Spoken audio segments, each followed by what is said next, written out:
When Cheryl Baker admitted she was totally broke 2 years ago, it was a pertinent reminder that financial hardship has never strayed far from her door.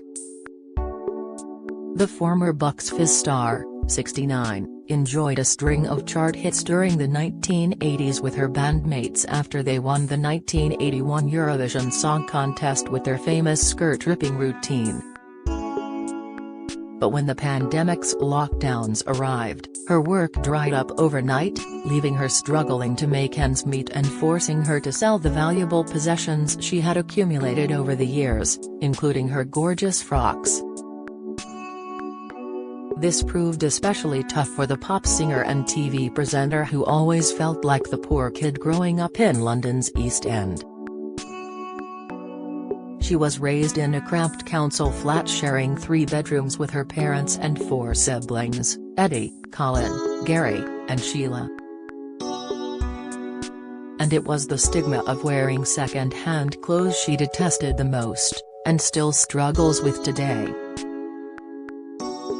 Unlike today's millennials and Gen Zers who love vintage clothing, wearing pre-owned items then was seen as something only poor people did.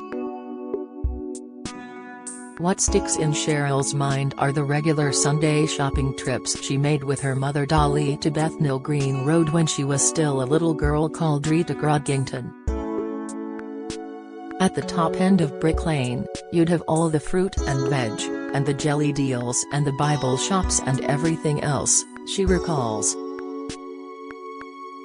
We'd walk through there and there was a little turning at the end and that's where all the second-hand clothes stalls were.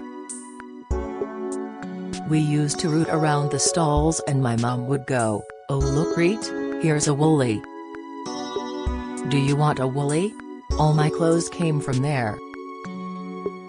Madonna's family prepared for the worst as singer rushed to ICU. Latest, in fact, the only piece of clothing she ever wore new were shoes, courtesy of her shoemaker father Ted, who worked in a factory. Even in the post-war East End, Cheryl's second-hand outfits marked her apart from her better-dressed peers. There was a stigma, she says. Especially because a lot of my school friends, their mum and dad both worked and a lot of them had more money. They had new furniture. All our furniture was second-hand. I did feel like the poor kid, and so that is instilled in me now. If ever there is something that is second-hand and I look and I think, oh that's lovely, I can't get it. It has got to be new. She also has memories of her mother hiding when the man from the Provident, a specialist lender, came knocking on the door chasing loans. The man from the Provi would come round and my mum would hide behind the settee and say, "Go to the door, Reet, and say, Mummy's not here, can you come back next week?" Thankfully, Cheryl, who is married to Steve Stroud, bass player with Cliff Richard's band, and has twin daughters, can shop again today as she's back working as a primetime broadcaster from Monday, presenting a lunchtime weekday show on digital station Great British Radio. And this hard-working multitasker can't wait to get started. "I'm so looking forward to it. I'm going to call it Cheryl's Lunchbox," she laughs. "It's going to be packed with loads of great stuff. Obviously, there will be music but I'll also have interviews with wonderful people who I've met over the years, plus I'm going to include a bit of comedy."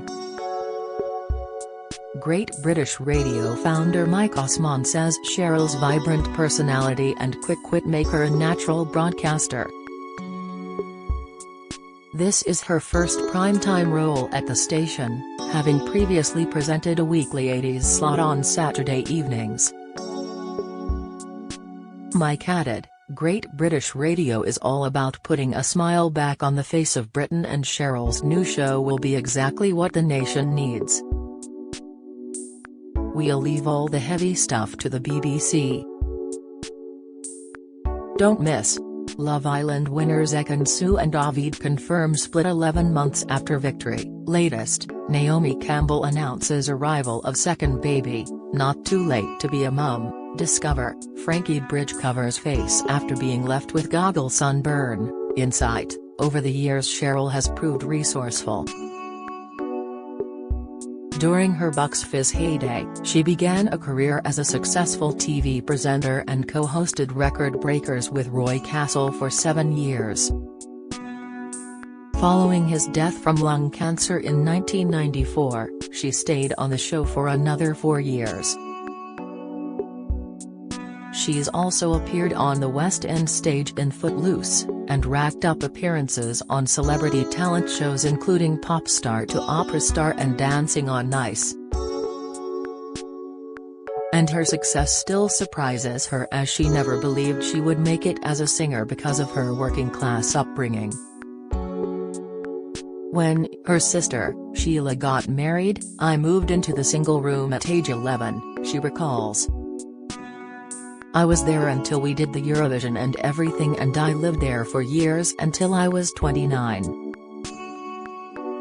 I had gold discs on the wall, limousines picking me up, and I still lived in our council flat in Bethnal Green. She liked learning and worked hard at school, undertaking a secretarial course and working in the City of London from the age of 16 to 21 as a shorthand typist and personal assistant. That was the sensible me, she smiles. I think I was fairly bright at school. I was in the A stream, I had the drive to want to be a singer, and I always bought The Enemy and The Melody Maker, looking at the situations vacant for the singers required. Then one day her prayers were answered. This particular advert said girl singer required for a harmony band and that was it for me. It was all about the harmonies. I wanted to be in a group, I didn't want to be solo, and I wanted to sing harmony. That was the pivotal moment for me.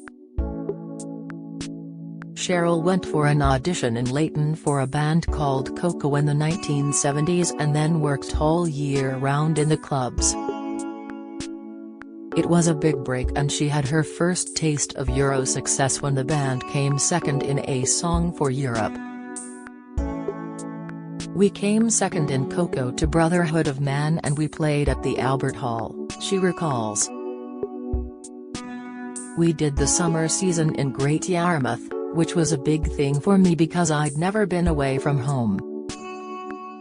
I stayed with Coco for another couple of years. I left in 1980 and I went to work for the recording studio where we did all our recording. I did backing vocals, I did their typing, I answered all their letters. And in came the woman who put Bucks Fizz together. She said, "Why are you here?" It was perfect timing. But Cheryl says she almost missed out on stardom in Bucks Fizz by failing to return a phone call while out partying over Christmas when her mother took a message from music producer Nicola Martin, who wanted to offer Cheryl a role in the group. Cheryl confessed, "On Christmas Eve a phone call came into my council flat. When I got home my mum said, 'A lady rang and left this number.' I ignored it. On Boxing Day she rang again, and again I didn't answer. I mean, what sort of an idiot am I? Then on New Year's Eve, there was another call. Thankfully that time I answered." Cheryl subsequently joined Bucks Fizz and the group stormed to victory on Eurovision. She said, "It was just a dream come true. My life just changed because everybody wanted a piece of us. After we won, I went back to the hotel to ring home and Sheila, my sister, answered and she said, 'Oh, you should have been here. You should have seen it.'" She becomes visibly tearful. "I had lived in those blocks of flats all my life, It was 3 blocks together, and everybody came out on the balcony cheering," she adds. They all had their windows open. She said it was a magical time and they were all happy because I was one of them. Listen to Cheryl's Lunchbox show on Great British Radio on DAB from noon to 2 p.m, Mondays to Fridays.